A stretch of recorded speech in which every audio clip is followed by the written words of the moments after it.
तो फिर से वेलकम प्रकाश के परावर्तन में। ठीक है, चलिए आज हम लोग रिवीजन करते हैं प्रकाश का परावर्तन। और पहला क्वेश्चन है अंशु कुमारी से, बताइएगा प्रकाश किसे कहते हैं?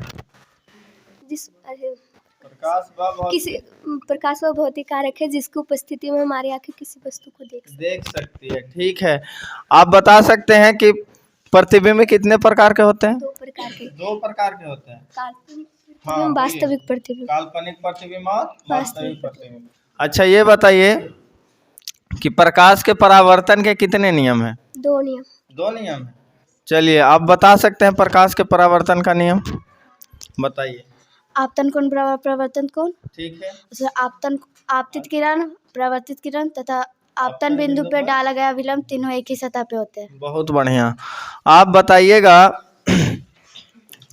कि समतल दर्पण में जो प्रतिबिंब बनेगा आभासी बनेगा कि वास्तविक बनेगा? समतल दर्पण में कैसा बनेगा? आभासी बनेगा। बहुत बढ़िया, आभासी प्रतिबिंब बनेगा। आप बताइए आपको किरण पुंज पता है? किरण पुंज कितने प्रकार? 3 प्रकार। कौन कौन आपको पता है? समतल किरण पुंज, समांतर किरण पुंज, अभिसारी किरण पुंज, अपसारी किरण पुंज। अच्छा आप बता सकते हैं अभिसारी किरण पुंज किसे कहेंगे?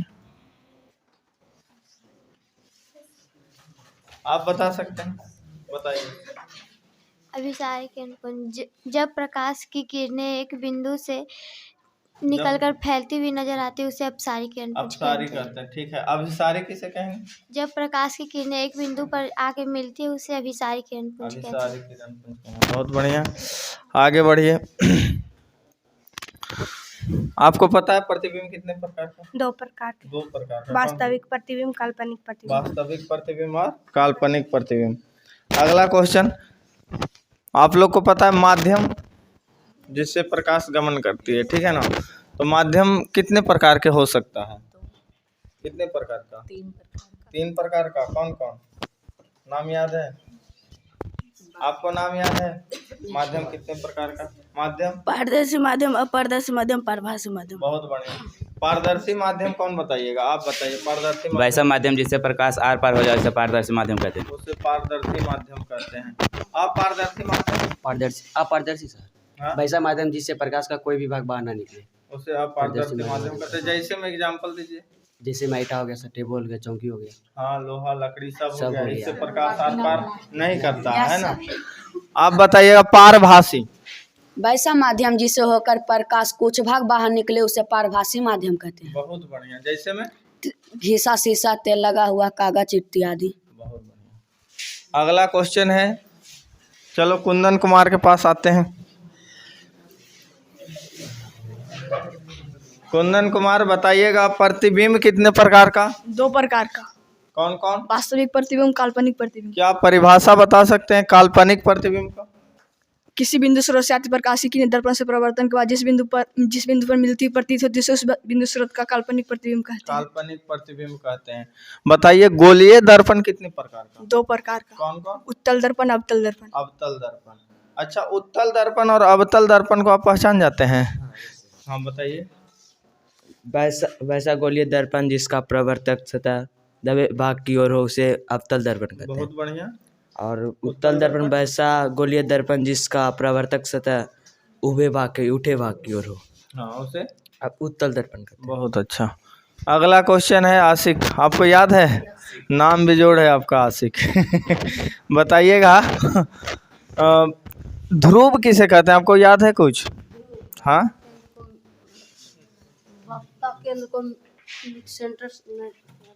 गड़बड़ है। आप बता सकते हैं ध्रुव किसे कहेंगे? बताइए। गोलीय दर्पण के मध्य बिंदु को ध्रुव कहते हैं। गोलीय दर्पण के मध्य बिंदु को ध्रुव कहते हैं। अच्छा ध्रुव के और सेंटर को मिलाएंगे तो उसको क्या कहेंगे? प्रधान कहेंगे। बहुत अच्छा। अच्छा फोकस में और वक्रता त्रिज्या में जो संबंध है बता सकते हैं? F बराबर R/2। ठीक है, चलिए इधर चलते हैं। इनका नाम है, क्या नाम है जी? नाम बताइए। अवधेश कुमार अकेला। तो अकेला के साथ हम हैं अभी ये अकेला नहीं है, ठीक है ना। कैमरामैन इधर भी देखिएगा थोड़ा। हाँ तो हाँ, शांति बना के रखिए। इनका क्वेश्चन है कि उत्तल दर्पण किसे कहते हैं? नहीं बता पाए।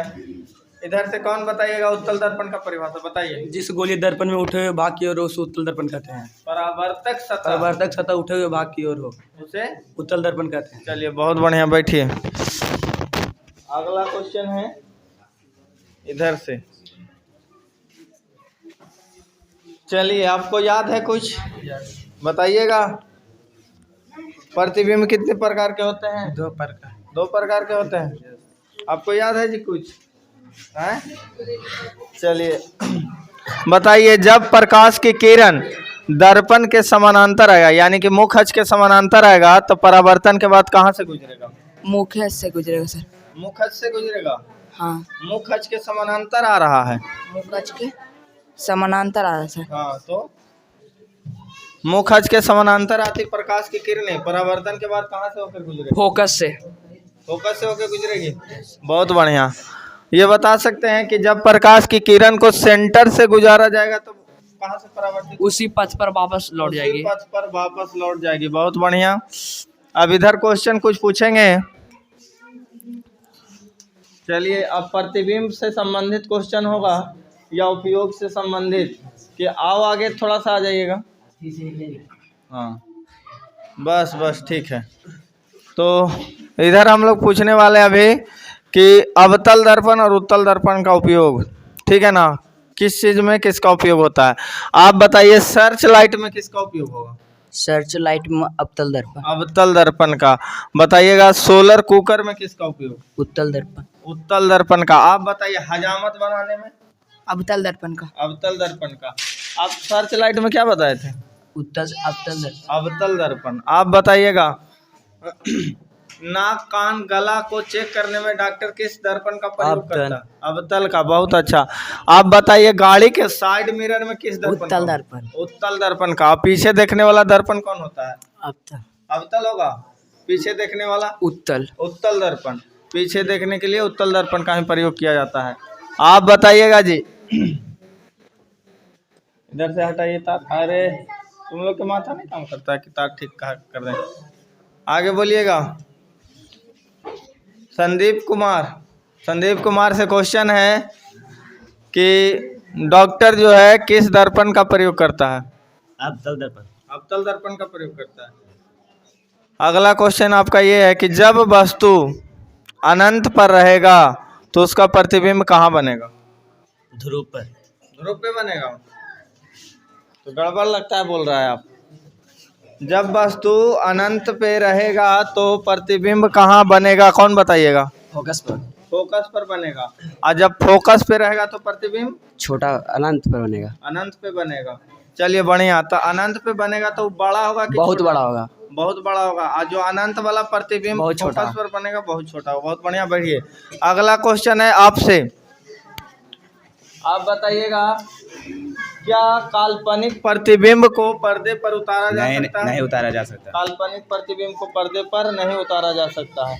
वास्तविक प्रतिबिंब को उतारा जा सकता है। उतारा जा सकता है। अगला क्वेश्चन है किससे रिलेटेड? आप पूछ लें।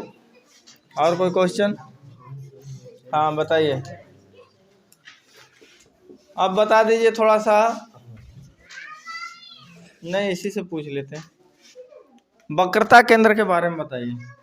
वक्रता केंद्र किसे कहते हैं? वक्ता गोलीय जिस खोखले गोले का भाग, गोलीय दर्पण जिस खोखले गोले का भाग होता है उसकी केंद्र को, उसके केंद्र को मिला, उसकी त्रिज्या को वक्ता त्रिज्या कहते हैं। वक्रता केंद्र किसे कहते हैं? उसकी केंद्र को वक्ता केंद्र कहते हैं। उसके केंद्र को वक्रता केंद्र कहते हैं। अच्छा आप ये बताइए। फोकस दूरी क्या होता है? फोकस दूरी फोकस और ध्रुव को मिलाने वाली हाँ। फोकस से फोकस और ध्रुव के बीच की दूरी। फोकस और ध्रुव के बीच की दूरी को क्या कहते हैं? फोकस दूरी। अच्छा अब थोड़ा हम लोग पूछते हैं कि किस दर्पण में कैसा प्रतिबिंब बनेगा? बताइए। आभासी प्रतिबिंब किस किस दर्पण में बनेगा? समतल, अवतल, उत्तल। अवतल। ठीक है। आप बताइए। सिर्फ वास्तविक प्रतिबिंब किस में बनेगा? अवतल। अवतल में बनेगा। ये बताइए कि सीधा प्रतिबिंब कौन कहलाएगा, जो वास्तविक होगा या फिर जो आभासी होगा? आभासी होगा। अच्छा, आपको पता है पार्श्विक विस्थापन नहीं, पार्श्विक उत्क्रमण परिवर्तन जिसको कहते हैं वो क्या होता है? कौन बताइएगा? इधर से कोई बताइए। पार्श्विक विस्थापन पार्श्विक परिवर्तन उल्टा होता है। उल्टा होता है मतलब उसमें क्या उल्टा हो जाता है? समतल दर्पण में बने प्रतिबिंब हमेशा दाएं को बाएं दिखाता है, इसे पार्श्विक परिवर्तन कहते हैं। यानी कि समतल दर्पण में जो प्रतिबिंब बनेगा उसमें दाएं को बाएं दिखाया जाता है और बाएं को दाएं दिखाया जाता है, उसी को क्या कहते हैं? पार्श्विक विस्थापन नहीं, उत्क्रमण, पार्श्विक उत्क्रमण कहते हैं। अगला क्वेश्चन है, चलिए कुंदन कुमार आप बताइए।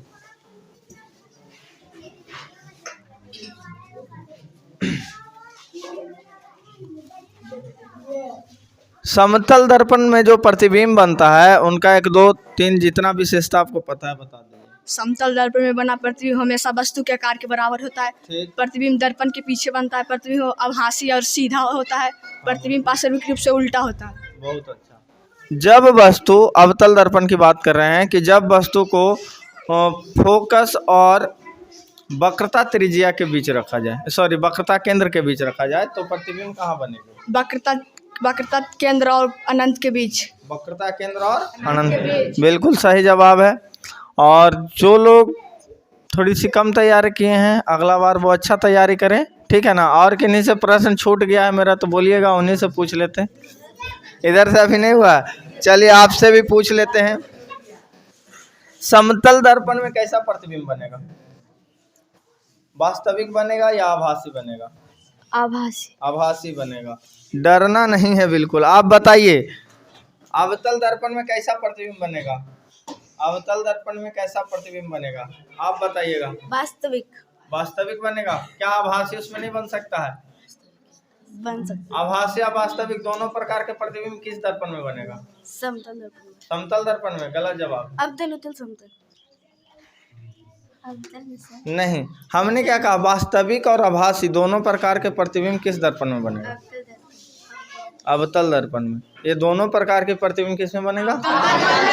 अगर हम पूछे कि आभासी प्रतिबिंब किस किस दर्पण में बनेगा तो समतल और अवतल, हाँ तीनों दर्पण में बन जाएगा। समतल में भी, अवतल में भी और उत्तल में भी, ठीक है ना। बिल्कुल ध्यान से रखिएगा। तो आज के लिए इतना ही।